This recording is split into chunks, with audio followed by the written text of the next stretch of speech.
Assalamu alaikum. I am Muhammad Waqas, a PhD researcher at Tübingen University, Germany on DART fellowship. And this video is for those who wants to pursue a doctoral degree from Canada.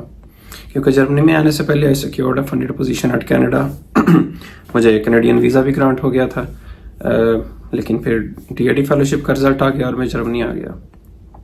बहुत सारे लोग Canada में जाना चाहते हैं PhD के लिए या वैसे भी, क्योंकि कनाडा की इमिग्रेशन बहुत आसान है और आपको यूनाइटेड स्टेट्स तक एक्सेस हो जाती है। जो लोग कनाडा में PhD के लिए जाना चाहते हैं वो 3 अपॉर्चुनिटीज अवेल कर सकते हैं। First one is funded position, second one is apply directly to the department and third one is via HEC। जो फर्स्ट वन है वाया फंडेड पोजीशंस, वो आप उसमें कैसे अवेल कर सकते हैं।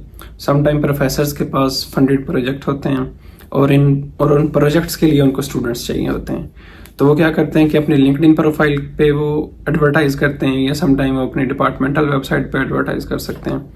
तो आपने करना क्या है कि अपनी लिंक्डइन प्रोफाइल अपडेट रखनी है। दूसरा काम ये कर सकते हैं, आपकी यूनिवर्सिटी शॉर्टलिस्ट करें, डिपार्टमेंट में जाएं, अपनी फील्ड के रिलेटेड प्रोफेसर ढूंढें, उसकी वेबसाइट विजिट करें। समटाइम उन प्रोफेसर्स ने मेंशन किया होता है कि उनको स्टूडेंट्स चाहिए फॉर मास्टर, PhD या पोस्ट डॉक।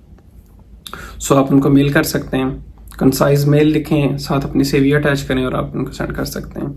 अगर पोजीशन ओपन है और उन्होंने एडवर्टाइज किया तो आप उस पोजीशन के लिए अप्लाई करते हैं। एप्लीकेशन डेडलाइन के बाद, उस स्क्रूटनी के बाद आपके इंटरव्यू करते हैं। ये पहला तरीका हो गया आपके पास। अब इसमें एक जो लिमिटेशन है वो ये है कि समटाइम प्रोफेसर्स अपने ही मास्टर स्टूडेंट को प्रेफर करते हैं, क्योंकि वो टेक्निक्स के साथ, लैब के साथ फेमिलियर होते हैं, तो इसमें चांसेस थोड़े कम होते हैं। अब दूसरी जो आपके पास अपॉर्चुनिटी है वो है आप डायरेक्टली डिपार्टमेंट में अप्लाई कर सकते हैं।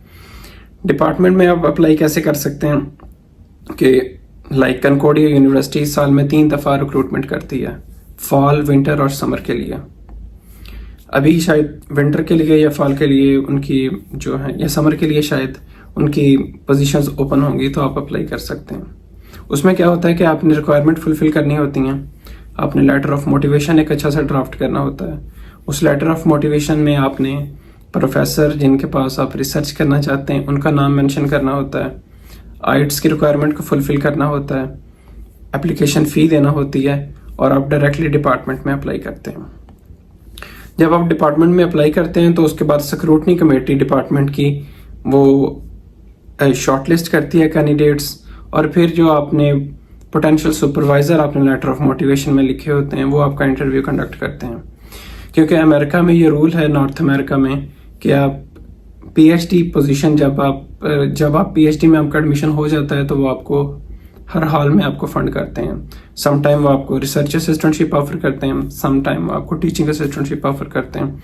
तो आपको पे वो लाजमी करेंगे अगर आप PhD में आपका एडमिशन हो जाता है। तो ये इसलिए भी वैलिड है क्योंकि मैंने इसी प्रोसेस के थ्रू मेरा एडमिशन हुआ था। मैंने प्रोफेसर को मेल की, उन्होंने कोई जवाब नहीं दिया। मैंने और प्रोफेसर को मेल की, उन्होंने कहा कि आपकी प्रोफाइल अच्छी है तो आप डिपार्टमेंट में अप्लाई करें। मैंने डिपार्टमेंट में अप्लाई किया, सेक्रेटरी ने मुझे मेल किया कि आपकी एप्लीकेशन शॉर्टलिस्ट हुई है, आप अपने सुपरवाइजर को मेल करें कि वो आपका इंटरव्यू करें। तो तब जब मैंने उनको अप्रोच किया कि मुझे डिपार्टमेंट ने शॉर्टलिस्ट किया है, तो दे इमीजिएटली रिप्लाइड टू मी। मेरा इंटरव्यू उन्होंने कंडक्ट किया और एट द सेम डे उन्होंने मुझे कह दिया कि आप मेरी तरफ से आप फाइनल हैं, और उसी दिन उन्होंने मुझे अवार्ड लेटर सेंड कर दिया। इसमें अप्लाई करते वक्त जो चीज़ें आपने ज़हन में रखनी है वो ये है कि आइट्स रिक्वायरमेंट अगर 6.5 लिखी है तो 6.5 ही होनी चाहिए, उससे कम नहीं होनी चाहिए। मॉड्यूल रिक्वायरमेंट समटाइम ये होता है कि ओवरऑल 6.5, लेकिन किसी भी मॉड्यूल में भी 6.5 से कम ना हो, तो ये भी आपने ज़हन में रखना है। लेटर ऑफ मोटिवेशन में उन्होंने वर्ड लिमिटेशन लगाई होती है कि आपका लेटर ऑफ मोटिवेशन 500 वर्ड से ज़्यादा ना हो, तो आपका किसी भी सूरतों से ज़्यादा नहीं होना चाहिए। अपने यूनिवर्सिटी की जो एक रिक्वायरमेंट है उसको आपने फुलफिल करना है। ये सेकंड अपॉर्चुनिटी हो गई। और जो थर्ड अपॉर्चुनिटी है वो है HEC।